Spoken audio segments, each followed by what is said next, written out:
சென்னை முகப்பேரில் மகளிர் தினத்தை முன்னிட்டு பாரம்பரியமிக்க மால்கம் கலைகளை செய்து இளைஞர்கள் தங்கள் திறமைகளை வெளிப்படுத்தினர். முகப்பேரில் இயங்கி வரக்கூடிய துகள் ஃபைபன் ஆர்ட்ஸ் ஸ்டுடியோ சார்பில் மகளிர் தின விழா வெகு விமரிசையாக கொண்டாடப்பட்டது. டாக்டர் பாக்கியலட்சுமி மற்றும் பவதாரணி ஆகியோர் தலைமையில் கொண்டாடப்பட்ட மகளிர் தின விழாவில் சிறப்பு அழைப்பாளராக கலைமாமணி நடிகை நளினி கலந்து கொண்டு நல்லதொரு கருத்துக்களை எடுத்துரைத்தார்.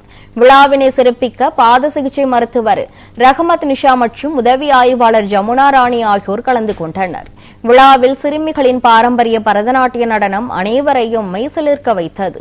இளைஞர்கள் தங்கள் திறமைகளை வெளிப்படுத்தும் வகையில் மால்கம் கம்பில் ஏறியது அனைவரையும் ஆச்சரியத்தில் ஆழ்த்தியது. இந்த நிகழ்வை திவ்யா மற்றும் எஸ்தரா சோபனா ஆகியோர் சிறப்பாக ஒருங்கிணைத்தனர்.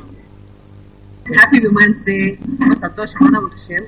டாக்டர் பாக்கியலட்சுமி துகள் ஃபைன் ஆர்ட் ஸ்டுடியோ ஹிடன் பெண்கள், அதாவது எல்லா ஆண்டர்பிரினர்ஸும் ஒரு சேர கொண்டு வந்து அவங்களோட திறமைகள் என்ன வெளிக்கொண்டு வந்து அவங்களுக்கான ஒரு நல்ல விஷயங்கள் பண்ணி அவங்களுக்கு புதுமை பெண்களான ஒரு பெரிய பட்டங்கள்லாம் கொடுத்து அவங்க சந்தோஷம் தான் என் சந்தோஷம் வாழ்ந்துட்டு இருக்காங்க.